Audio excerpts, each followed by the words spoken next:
If you're in Seattle, and you need to buy or sell a home, we'll be right there for you. Because we're the realtors that you can trust. So go to ronanddonsitdown.com.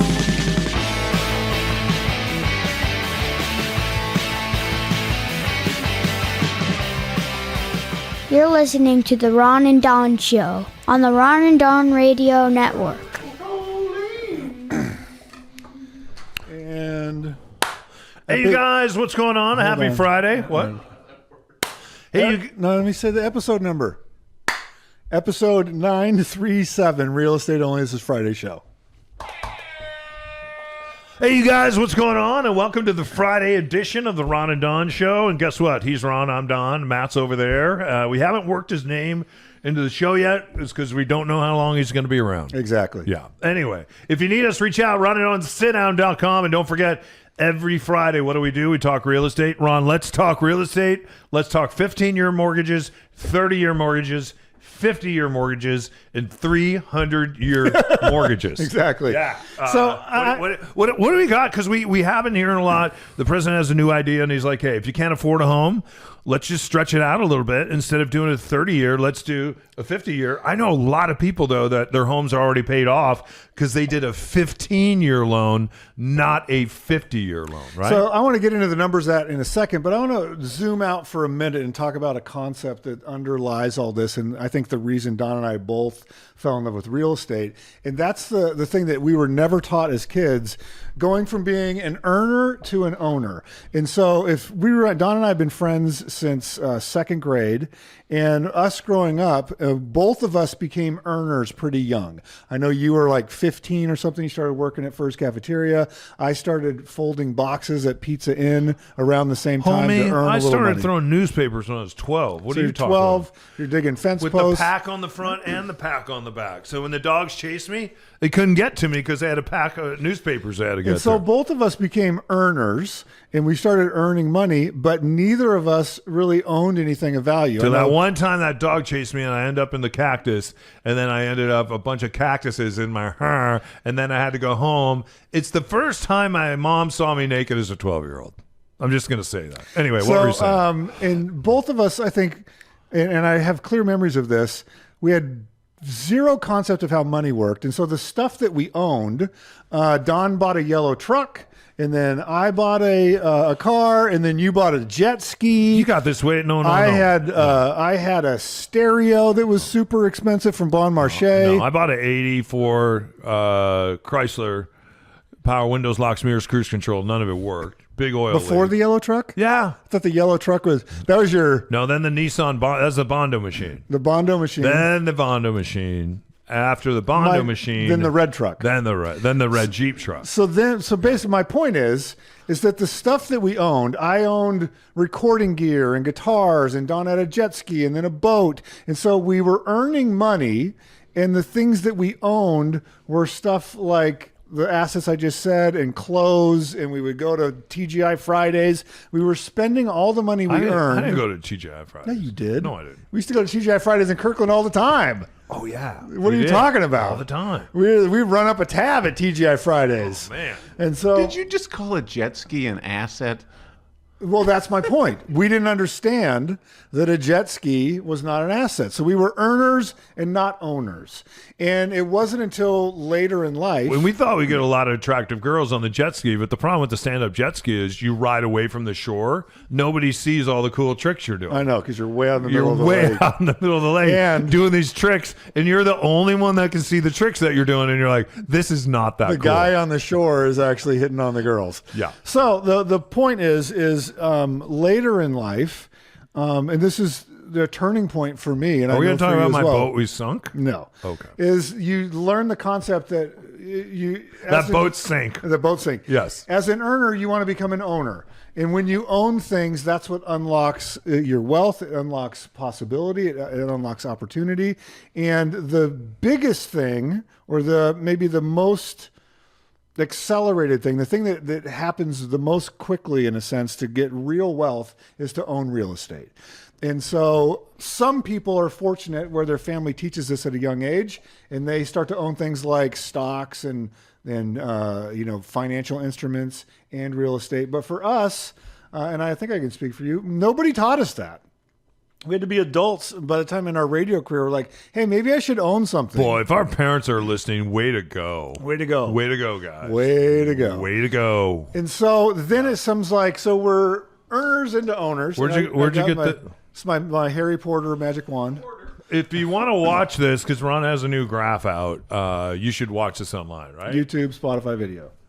And so what we're going to do here is we're going to talk about the average house in Washington State, which is $700,000. If you're in King County, it's more. If you're in Bellevue, it's probably double that. That wouldn't buy you a shed in Sammamish, exactly. Ron. And so let's just think about these loans for a minute. I'm trying to become an owner because when I'm an owner, I now have an asset that can help me replace my income or help me unlock my dreams. And so if I'm going to buy this $700,000 house, and in all three examples, the $700,000 house is the same. And so we're looking at how much is it going to cost me with these different loan products to own this $750,000 or $700,000 average house. So with a 15-year loan, and I'm going to move my mic over a little bit so we can see this better. So 15-year loan, you're going to get an interest rate of about 5.5%. All right, the $700,000 house is right here. Over the 15 years, I'm going to pay $329,000 in interest. My monthly payment is $5,719 a month. And so at the end of this 15 years, I own the house and I've paid $1,029,000 to buy a $700,000 house. And why don't you get a better interest rate than on the 30 or the 50? Why is that better? Because the exposure to the lender is less. They're saying you have more cash to pay every month. Your income, therefore, is a little bit higher. You're more reliable than someone that's taking longer. So you get a better interest rate. Entire price of the house is $1,029,000. Let's go to a 30-year conventional loan. This is the bread and butter loan that almost everybody gets. So on that, you've paid $330,000 in interest, right? Correct. So all in tax title license down the road, you own the house free and clear. You have $1,029,000. 30-year loan, my monthly payment drops from $5,700 a month to $4,400 a month. So that's a huge drop. I've doubled the number of years. My interest rate's gone up to 6.5%. Now the slice of the pie that's the actual house is less than half. Yeah, but now I have $1,000 that I'm not paying where I can go buy a jet ski. Correct. So at the end of 30 years, I've paid $829,000 in interest. Wow, that's crazy. So my interest payment has gone from $329K to $892. And so the percentage of the whole pie for interest got a lot bigger. So you're paying like $600,000 more for 15 more years. So it's the same exact house, and now I own the house free and clear is $1,592,000 to own the same exact house. Now let's look at the president's new plan of a 50-year mortgage. Same house. House has not changed. It's still a $700,000 house, but the slice of the pie is much smaller. For those of you driving and you're not watching this on video right now, I do want you to know that Ron says same house. He is pointing to the same house. I would think for $700,000 though, you could get more than one front door and one front window, but we'll just... It's the house I learned how to draw in second grade. Okay. Yeah. So when we look at this house over 50 years, our monthly payment only goes down by $200 a month. So it goes from $4,400 a month to $4,200 a month. Our interest rate goes from 6.5% to 7%. And then our interest on this loan over 50 years is $1,827,000. So all in, the price of the same exact house is now $2,527,000. And by the way, you're almost 110 years old when this house is paid off. So I'm going to be around a while. You're going to be around a while. I like the 50 year. It keeps me going. Or in another way of looking at it, let's say you bought a house when you're 30. You're going to be 80 years old when that house is paid off. If you did it with a 15-year mortgage, you're going to be 45 years old when you own that house free and clear. So that's the math underlying this. But I think the more important thing is taking this asset that now you're not an earner, you're an owner. I'm going to own this house. But I don't want it to stay being a $700,000 house, Don. I want this thing to become $1 million house or a $1.2 million house so that my equity is growing. So as I'm paying this monthly payment of $5,700 or $4,400, my house is going up in value faster than I'm paying off the interest. And so how does that work? Do you want the pointer? No, I'm going to let you have the pointer. Okay. So let's just take the same house and over 15 years, let's just do some maintenance to it, but leave it alone. And if it's a Seattle house or a house over on the east side, it's actually statistically will go up more than this. But let's not do anything, and let's just add $1 million to the value of that house over 15 years. So it now becomes a $1.7 million house? Yeah, $1.7 million house, and all we did is maintain the house that we have over 15 years. So not only has it provided a great place for us to live, but it has gone up in value, and it's gone up in value just because we're a buy and hold investor. So that's this example. We own the house free and clear. Yeah. But in 15 years, it's no longer worth $700,000. It's now worth $1.7. Yeah, and here's the challenge, because a lot of times people move every 5 to 7 years. So you have this house that's going up in value. This is where most people make a mistake, and they sell this house. And what you should do is hang on to this house, pull equity out of this house, because you know it has equity. You're halfway there on your 15 years. So what you might do is now pull some equity out of this house. You know the monthly payment's going to go up a little bit more, but you have renters in there that are willing to pay a little bit more because you've been paying this down. So now what you're going to do is you're going to take that chunk of money that you have in the first house, and you're going to go out and you're going to buy a second house. I want you to spend a little more time on this because this is the concept that no one ever taught Don and myself. When you own this house and it has a lot of equity in it, you then are now borrowing against the thing you already own instead of earning, correct? Yeah. And so you're not being an earner anymore. You're borrowing. The bank will let you borrow money against this asset. And it's not because you're an earner, it's because you're an owner. So this one is still on the road to doing this because you've left it alone, you've maintained it, and there's now someone else living. Well, you should draw somebody else in that door. There's now someone else, another family that is living behind that door, and they are continuing to pay down the debt service on this house. So let's say that you bought this house 7 years in, you decided to move out of the house, but now you're hanging on to the house for the next 7 years. Now you have an asset that's worth $700,000 that's now worth $1.5 to $1.7 million. And now you're on your way to really owning real estate. And we don't see a lot of people do this. What we see most people do is they panic and they go, no, I don't want to have a note on that first property. It feels safer to just own one property. So they sell house number one to buy house number two.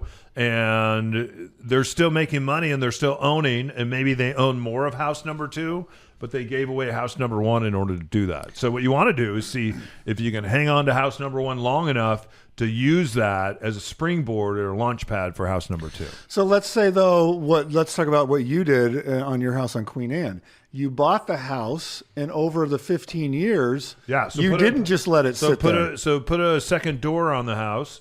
So now we put in a second door and we spent some money. Now we're doing something called force and appreciation on the house.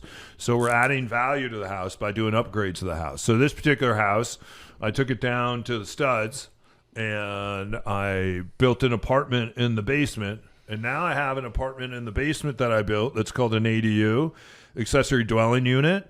And then I moved into the basement of the ADU so then I could rebuild the house upstairs. So then I rebuilt the house upstairs. I rebuilt the basement. And now I have, during COVID, a number of years later, I built a cottage in the backyard. So I went from having one door now to 2 doors and 3. Remember when I said taking your money and investing your money into house number 2? Who said that house number 2 can't be on the same property? Yeah. House number 2 on the same property. Why wouldn't you do that? Because it's free land. You have free land. It's your own property. You already own it. So why wouldn't you use that leverage to say, instead of building house number 2 on another piece of real estate, I'm going to build it on my current piece of real estate. So whenever you're out looking to buy house number 2, before you buy, or house number 1, you haven't bought a house yet. when you're out looking for house number 1, ask yourself, is there room on this property to build house number 2 someday? So in this example, you did nothing to the house. 15 years later, it's worth $1.7 million. If you did everything to the house and created more doors, what is this $700,000 house worth now? The house is worth $4 million. The whole property is worth $4 million.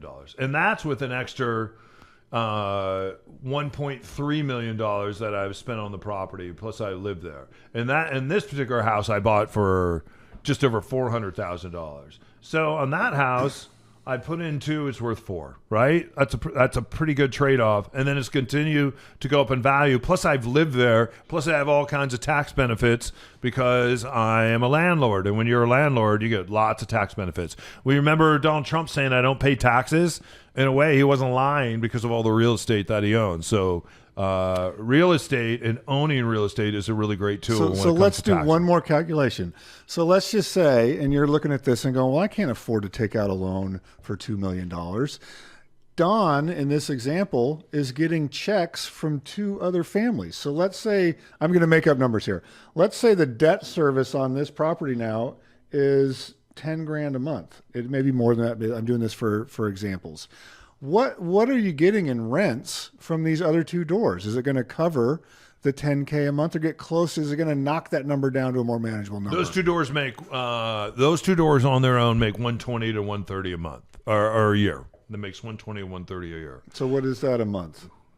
It covers the debt service. Yeah. Okay, so your debt service, in a sense, goes to $0. Yep. Correct? Because of these 2 other doors. You're living in a really nice house on a really nice property for free. It's taken a number of years to do that, and a lot of your own money to do that, and a lot of your own. It's called sweat equity. So you're forcing appreciation on the house, and everything that I've done is recently. It's new, so it immediately made the house worth more money, not just over time, but now what will this house be worth as it sits 5-10 years from now, and we maintain what we've created? That's what really accelerates. So because it has new fixtures and new appointments. New everything.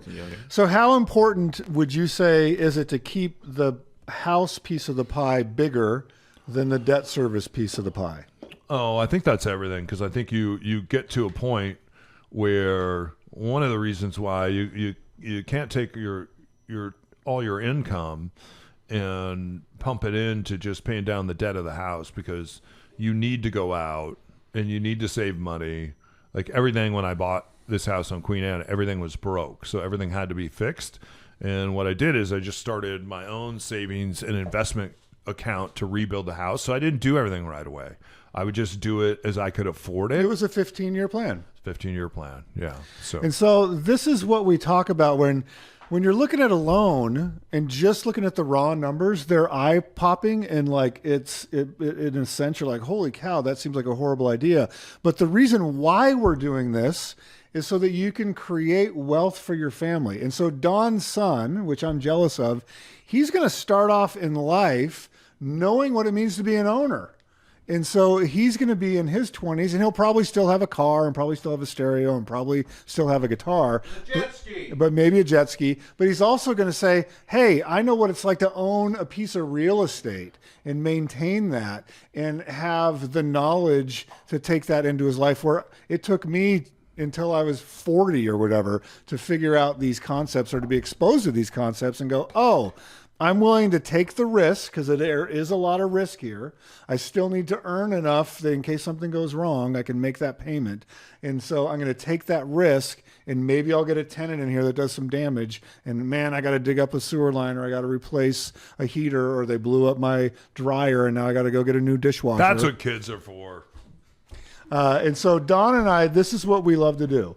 So if you are a person that's like, wow, maybe I don't have a 50-year time horizon on my life, but I need to own something to start building a little wealth, because I only have a couple more years, or maybe 10, 15 more years that I can be a decent earner. And then I don't want to be an earner anymore. I want to travel, and I want to go see my grandkids, and I want to be an owner. That's what we love to do. Are you throwing it back over to me? Throwing it back over to you. Are we supposed to move around because of camera angles or something? No, you're supposed to lock it out now. Matt, am I locking it out? Lock it out, Lock Don. it out. Lock it out.